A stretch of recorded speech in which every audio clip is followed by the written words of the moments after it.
Fala aí, pessoal, Davi aqui falando. Bom, hoje nós vamos mostrar as atualizações das operações que nós estamos mostrando aqui vários meses da mesma estratégia. Bom, hoje é sexta-feira, 12h26, o mercado ainda está aberto e não deu nenhuma entrada hoje e nem ontem, né?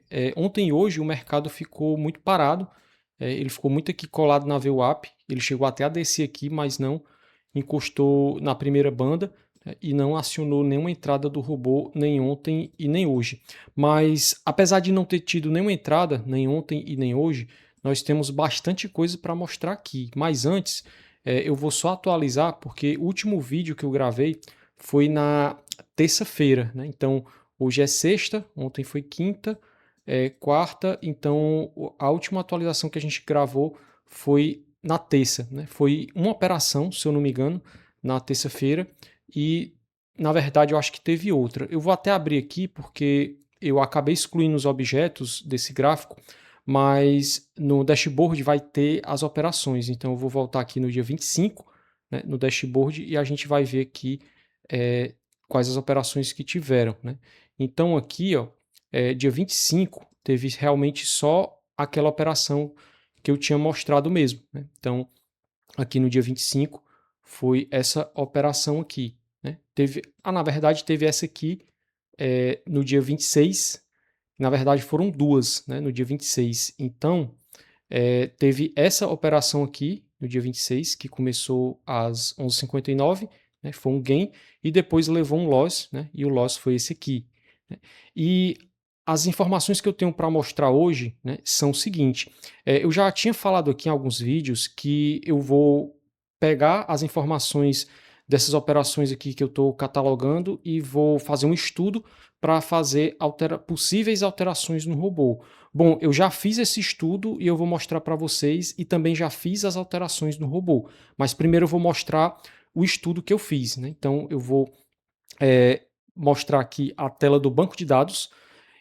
Isso aqui qualquer pessoa pode fazer com planilha do Excel, mas como eu tenho conhecimento com banco de dados e as informações das operações já estão gravadas no banco, para mim é bem mais fácil colocar essas informações no banco de dados, porque eu já consigo aproveitar as informações das operações.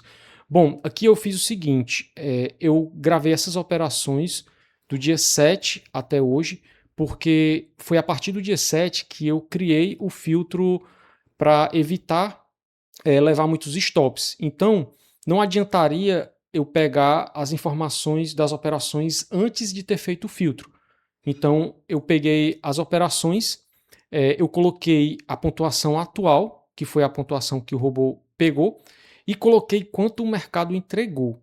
E para facilitar, eu coloquei tudo junto, tanto o gain como o loss, e o loss eu botei negativo. Por exemplo, aqui o robô levou um stop de 500 pontos, né? E aqui o mercado ele foi até 550. Então aqui foi uma violinada, né? O mercado foi só até 550 e voltou. E assim eu fiz com todas as operações. E eu coloquei também aqui uma observação para dizer se, no caso, o loss ele foi a favor, né, ou foi contra a média. E aqui eu fiz uma consulta, né, para poder mostrar essas informações, né? Então eu vou executar aqui a consulta e aí ele vai me mostrar aqui. No caso aqui, essa consulta ela vai mostrar todos os gains, né? Então, eu analisei tanto os gains como os loss, né? Quanto o robô pegou, quanto o mercado entregou, né? E olhando aqui a pontuação de quanto o mercado entregou, eu cheguei em um tamanho de alvo, né, de 400 pontos, ou seja, analisando todas essas operações aqui, né, com que o mercado entregou, se o meu alvo fosse de 400 pontos, eu teria pegue todas essas operações. Obviamente que tiveram algumas operações aqui que deram apenas 250 pontos, que foi essa aqui. Só que eu observei também um padrão. Eu observei que todas as operações que deram 250 pontos, elas foram depois de 11h15, né? Por exemplo, essa operação aqui, que o mercado entregou apenas os 250 pontos, ela foi ela foi iniciada às 15 horas da tarde, ou seja, foi iniciado só à tarde, depois das 11. né? E todas essas operações aqui que o mercado entregou mais, por exemplo, essa aqui que o mercado entregou 451 pontos, né? Essa operação aqui foi 10,16. Essa aqui, 841, foi 10,24. Essa aqui, 854, foi 10,19. Essa aqui foi. Essa aqui já foi mais tarde, foi 12,21. Mas a maioria, pelo que eu percebi aqui, elas foram feitas, né, antes de 12,50. Então, eu percebi que eu teria, nesse caso, que colocar um alvo maior, mas esse alvo ele tem que ser condicionado ao horário, né? Então, eu percebi aqui que o filé do mercado, para essa estratégia, é de 10 horas, quando o robô começa a operar, né, que é o horário que ele fica liberado para operar, até às 11h15. Né? A partir daí, o mercado já começa a entregar menos. Então, teria que fazer um stop, um alvo maior, mas só que condicional. Né? A partir de 11h15, ele voltaria a ficar 250 pontos de alvo. E foi isso que eu fiz. Né? Eu fiz essa alteração no robô e ele está com alvo maior, mas condicionado ao horário.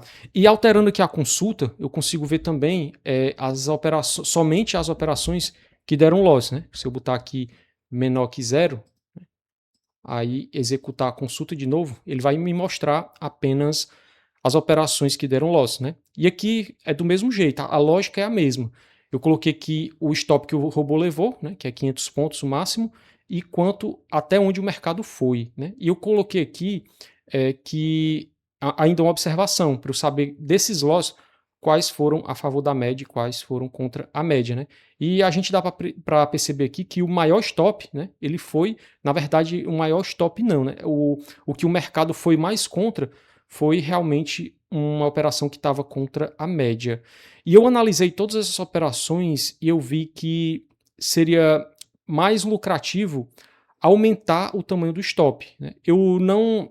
Inicialmente eu não queria fazer isso, eu não gosto de stop maior, mas eu fiz as contas, fiz simulações, inclusive rodei um backtest e realmente eu vi em todas as simulações que o stop maior para essa estratégia, com esses filtros que eu implementei, ele é mais lucrativo. Né? Então, o stop que eu calculei foi de 750 pontos. Então, 750 pontos, ele pagaria, né, ele evitaria a maioria dos stops que estão aqui, né, e um filtro que eu coloquei a mais evitaria esse stop aqui, em que o mercado foi muito contra. Né, e eu vou já mostrar que foi essa operação aqui no dia 26, né, 26, 12,51. Eu vou mostrar qual foi esse filtro. Mas antes, né, eu vou mostrar que filtro é esse. Né? Eu até anotei aqui no bloco de notas, deixa eu até procurar aqui. Espera aí, tá aqui. É, aqui eu coloquei que o filtro só vai ter uma nova entrada contra a média, né? Ele só vai fazer uma nova entrada contra a média depois de 1 hora, ou seja, se existe um filtro que vai atrasar a entrada contra a média.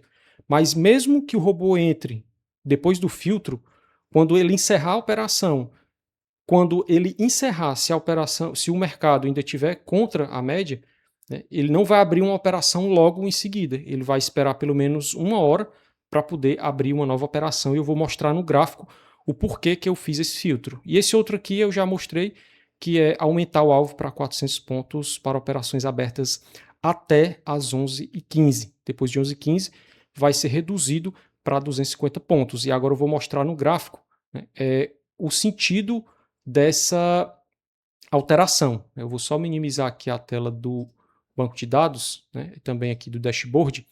E aqui no gráfico, no dia 26, vou voltar aqui para o dia 26, 25, 26. Aqui não dá para ver, mas no dashboard eu bati o print e a gente consegue ver aqui que foi no dia 26 essa operação aqui. Né? O robô ele entrou aqui, né? Ele, na verdade ele entrou aqui, pegou esse movimento aqui, aí eu vou mostrar no gráfico e logo em seguida ele pegou essa operação aqui. Se eu voltar aqui para o gráfico, né, dia 26, então o robô ele entrou mais ou menos aqui, né, pegou essa pernada aqui de baixa. É, se eu voltar aqui o de 1 hora também para o de 26, vai ficar mais fácil de explicar aqui. Então foi isso. Ó. O robô ele entrou, o filtro estava ativado, ele só entrou depois que fechou uma vela de 1 hora a favor da posição, e ele pegou mais ou menos esse movimento aqui, esse recuo, né? Ele pegou esse recuo e logo depois ele entrou, vendido de novo, né? Porque essa vela ainda estava dando condição para ele entrar. Só que o mercado ele continuou subindo, né? Então, esse filtro, o sentido dele é esse, para que quando o robô faça uma operação contra a tendência, ele pode até fazer depois do filtro, depois que fechar uma vela de baixa a favor da posição. Mas ele só vai entrar de novo depois de 1 hora, porque ele vai precisar esperar fechar uma nova vela de 1 hora para ter a confirmação que realmente esse movimento de alta no gráfico de 1 hora foi quebrado, né? E aí, se o movimento não tiver sido quebrado ainda, ele não vai entrar. E eu fiz isso de uma outra maneira. Ao invés de eu fazer o robô esperar fechar uma vela de 1 hora, eu coloquei que ele vai esperar 6 de 10, né? Então dá no mesmo. Ele, ao invés de esperar uma de 1 hora, ele vai esperar 6 de 10 minutos. Então, depois que ele zerar, né, nesse caso aqui, zerou essa operação aqui, ele vai esperar 6 velas de 10 minutos. Depois de 6 velas, aí sim ele vai analisar, né, e vai entrar. Se não tiver nenhuma vela de baixa anterior no gráfico de 1 hora, ele não vai entrar, que é esse caso aqui, enquanto o mercado não parar de subir, ele não entra, né, para evitar justamente que o robô entre vendido em um cenário desse, né, em que o mercado está em uma tendência de alta no mercado, no gráfico de 1 hora. Então é isso, pessoal. As alterações que foram feitas foram essas. Eu rodei um backtest no longo prazo e vi que realmente com essas alterações, tanto a alteração de aumentar o alvo como a de aumentar o stop, foi bem mais lucrativa no longo prazo, né? Então, eu segui a lei dos grandes números. Eu analisei uma porção pequena de dados, né, de operações, que foi essas que eu mostrei do dia 7 para cá, vi que faria muito sentido fazer essas alterações e confirmei, né, isso que eu suspeitava com base nesses dados menores, confirmei um backtest em uma amostragem maior, em um tempo bem maior, de 2 anos, se eu não me engano, e vi que realmente faz sentido, né? Que em comparação com o backtest anterior, a evolução da curva de capital foi bem mais lucrativa com essas alterações. Agora é só esperar, né? Vamos ver aí se vai dar alguma entrada hoje e na semana que vem eu trago mais novidades sobre a evolução da curva de capital e a gente vai ficar prestando atenção principalmente aqui na taxa de acerto e no payoff, né? Lembrando que com esse loss aqui do dia 26, né, a nossa taxa de acerto caiu para 75,86%. Nós estamos com 66 gain, 21 loss, 87 operações, 45 pregões. Nosso payoff ainda está acima de 1, mas a ideia aqui é que depois dessas alterações, o nosso payoff pode até subir um pouco, né, mas a tendência é que a nossa taxa de acerto suba muito, porque como nós aumentamos o tamanho do stop, é natural que demore muito mais para esse stop chegar, né? E se isso se confirmar, a nossa taxa de acerto aqui vai aumentar e a nossa curva de capital vai ficar mais agressiva. E é isso aí, pessoal. Espero que tenham gostado e até a próxima. Valeu!